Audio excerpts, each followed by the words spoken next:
Alden Richards, abay tahas ang sinagot ang tanong na ito. Do you agree with the saying distance make the hearts grow fonder? Why or why not? Ang sagot, but before that, if you haven't subscribed yet to my YouTube channel, please don't forget to like, share, and subscribe at hit mo na rin ang notification bell for more showbiz updates. Of course, bago tayo magpatuloy sa ating updates for today's video, ay nais ko po muna magpasalamat sa lahat ng mga legit na nagmamahal, sumusubaybay sa lahat ng ating mga updates. Maraming salamat po. And now let's talk about this updates dahil ito nga po yung pinaka-latest and positive news about Kathryn and Alden Richards. Dahil pinagtatakan po ng ilan sa mga OFW matapos ating ihatid sa inyo na ipapalabas nga sa more than 250 cinemas ang Hello Love Again sa North America at sa Canada. Ito po yung poster na ginagamit po ngayon sa Canada. While magkaiba po yung poster na ginagamit dito sa Pilipinas at sa North America and dito sa Canada. Ito po yung official poster na inilabas po nila sa kanilang unang mall tour. Yan. So, pinagtataka ko, bakit magkaiba? What is the significance of that? Na kahit ito pong, itong poster na to, talagang pinagkalait-lait ng ilang mga bashers na parang hindi raw pinag-isipan at para daw, parang hindi raw ganun kaganda. No? Pero syempre, hindi naman sila magtatagumpay dahil meron po talagang meaning yan. And for this, ito na nga dahil sa isang article po, was written by Reggie Bonoan, according po sa kanyang napaka-reliable na source. Ganun po yung pagkakasulat na itong si Alden Richards daw di umano ay hindi pa rin sinasagot ni Kathryn, pero porsigido daw ang panliligaw di umano nito kay Miss Kathryn Bernardo. From a very reliable source, nagtala ang SM Bacoor City or Bacoor Cavite ng records bilang pinakamaraming fans na nanonood sa mall show ni Alden Richards at Kathryn Bernardo. Ito ay para sa promo ng upcoming movie nilang Hello Love Again na ginanap nitong mga nagdaang weekend.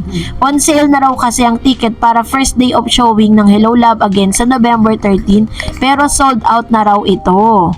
So, ganito katindi, diba? Yung mga taong sobrang inaabangan talaga ang cut din, kaya naman hagdanan na talaga pababa ang mga dalawa sa bawat floor para makita sila ng mga nag-aabang to greet them na rin. Grabe ang sigawan kina Kat at Alden, kwento po ng ilang source. And ito po yung mga ilan sa mga ganap dahil kinatuwaan po ito ng mga manonood na kung gaano po ka-gentleman itong si Mr. Alden. Kung makikita nyo sa video na parang meron po silang groupie or parang group pictures, tapos parang nag-aalala si Miss Kat na makita yung likod niya. So ang ginawa ni Alden is kinobera niya nga si Miss Kathryn Bernardo na talaga namang nag-trending po sa social media. So dahil po dito ay nagkaroon din po ng pagkakataon si Miss Kathryn Bernardo na sagutin ang ilan sa mga katanungan sa kanya tungkol po dun sa kung siya ba ay ready to in love again. So ito yung sagot niya. Ano lang yung makakasagot if you're ready to give love another chance again.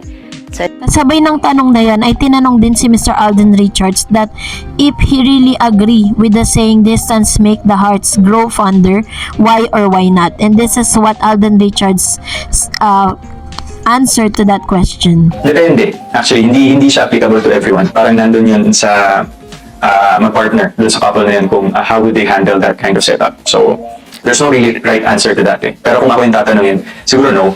Kasi mas okay pa rin na nakakasama mo physically yung partner mo.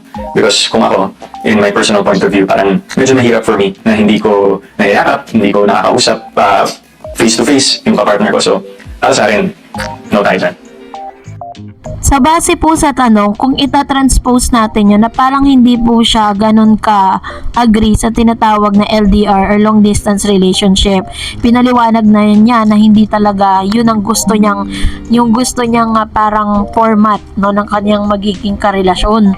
Kasi may mga reason po siya na sinabi dun po sa kanyang sagot. So, talagang kung susuriin natin, kaya pala ganun kahigpit ang yakap ni Mr. Alden Richards nung pagkagaling po nila sa Canada. Kung nakita niyo po yung video na yun na nag-trending po sa social media, napakahigpit ng yakap ni Mr. Alden Richards kay Kathryn kasi siya pala talaga yung mas matindi yung sepangs. Yung tinatawag na separation anxiety na parang kapag Sabi niya nga sa interview niya, 'di ba, naging emotional siya dahil for the longest time parang sa isang iglap tapos na. 'Di ba? So ganun po yung kanyang kaya sinasabi ni Alden Richards na once na pumasok na siya sa relationship is talagang magkakaroon po siya, parang lalaylo po siya sa showbiz. Parang ganun yung sinabi niya sa isang interview. So ngayon, eto na, magbasa naman tayo ng ilan sa mga komento ninyo patungkol naman sa ating latest updates. Let's start off with Ma'am si Annabelle Maid. Sabi niya, may script yung kay Maine at Alden dahil sabi ni Maine sa interview with OG Diaz na she only had to follow the order of the management. Kaya siya na mismo ang nag-explain ngayon sa mga Aldab fan na hindi totoo yung sa kanila ni Alden at friends lang talaga sila sa show at may pina-follow lang silang order sa management. Siguro to keep Aldab tandem alive, pero in private life, sila talaga ni Arjo ang mag-on sa mga panahon na yon.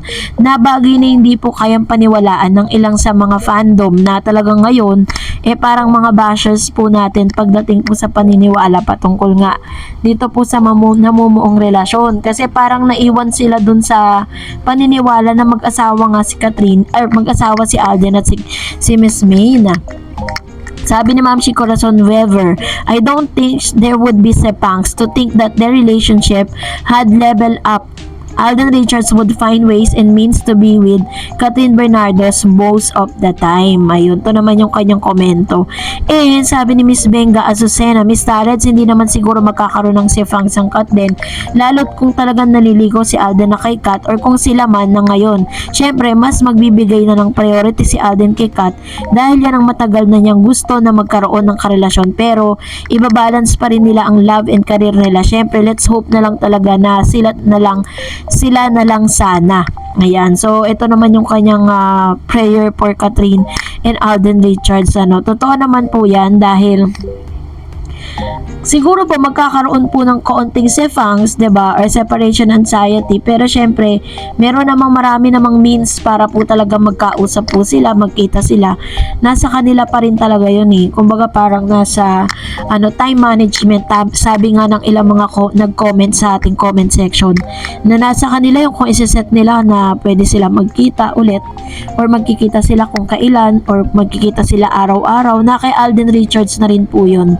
And sabi naman ni Miss Len Banting, kung mahal talaga ni Alden si Kat, di dadalawin niya si Kat sa bahay nila.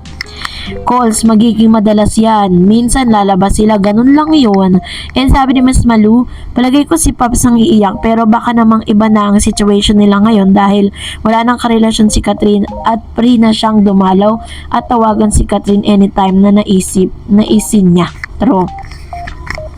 Actually, welcome naman po si Mr. Alden Richards po dun sa bahay mismo ni Miss Catherine, and I know na hindi po yun magiging problema sa kanila if in any case na maganap yun.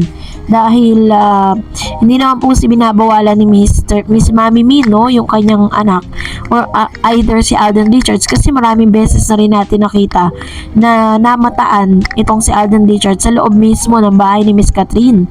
And bago pa man po lumabas yung desisyon na talagang gagawa na sila ng movie, nakikita na po siya dito po sa bahay mismo ni Miss Catherine Bernardo.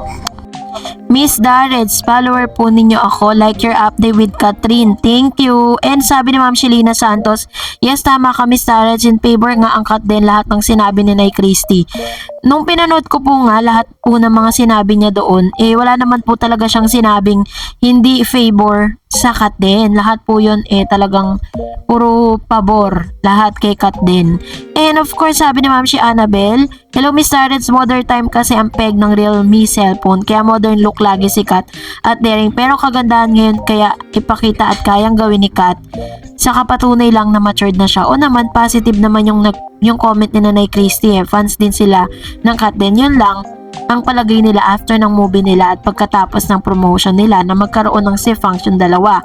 Totoo naman kasi like noong galing sila sa Canada. Yun yung sinasabi ko sa inyo kanina, diba? Na parang nagkaroon ng separation anxiety si Mr. Alden Richards pagkatapos po ng kanilang movie. Natapos ang kanilang shooting sa Canada, parang all of a sudden uwian na. Kaya talagang ganun katindi yung yakapan nila.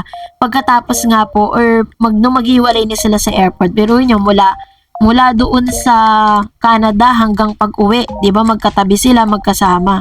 Sabi nagkasifang sila just because nasanay sila na talagang magkasama kasi pag nasa Pinas na sila, di na sila magkasama, laging busy na sila sa mga works nila. But anyway, at least Alden is very welcome to the Bernardo family. Anytime he can go and visit Catherine. Sila rin naman na nagsasabi na meron naman silang constant communication. So okay lang 'yon. Well, timing is the key. Thanks Miss Tared sa palaging pag-updates at walang sawang pagsuporta sa Katden at kasama mo kami dyan lagi. Good night Miss Stars. Yan, thank you Ma'am si Annabel Garde sa inyo pong comments at palagi ang pagbibigay ng inyong positive comments with regards to Catherine and Alden Richards. Another comment, sabi ni Martel Aguilar, Sefangs just for not a loyal and honest people. Knowing Alden at Catherine is loyal at honest, kaya no worries about that issue. Sabi ni Ma'am si Elena, si Alden yun, naiiyak siya. True. Yun din po inaasahan ng marami, si Alden talaga yun. Pero pag po sabi ko nga sa inyo, gagawa naman talaga ng paraan yan para talagang magkita sila. Sabi nga ni Ma'am siya Annabel, di nga raw napuputol yung kanilang constant communication. And sabi ni Miss Res lagi, hello Miss Ares, good morning.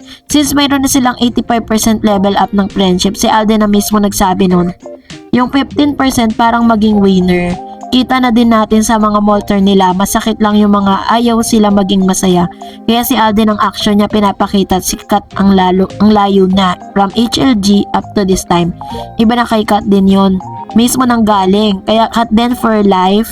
Yun talaga. God bless everyone. Yung siya. Ayan. Thank you po Ma'am Shires. Rexa lagi. Ayan. Thank you so much. And sabi pa ng isa pang comment, Miss Mary Jane Glass, correct Miss Darrets, hindi hiwakay or hindi hiwalay na iniisip nila, hiwalay na hindi araw-araw na kagaya ngayon dahil sa movie. Pero I'm sure kung hindi sila nakikita nagbusy siguro araw-araw, in love na talaga. I think pareho sila kahit sikat iba na rin, pero ayaw nating pangunahan, just hopeful na sila na nga. True. Diba? Sabi ko nga sa inyo, wag natin sila masyadong i-pressure. Wag natin sila masyadong madaliin, para at least mas maganda yung magiging relasyon. And that's it for today. For more videos and updates, please don't forget to like and subscribe. And please don't forget to follow my Facebook page, Dareds TV. God bless everyone.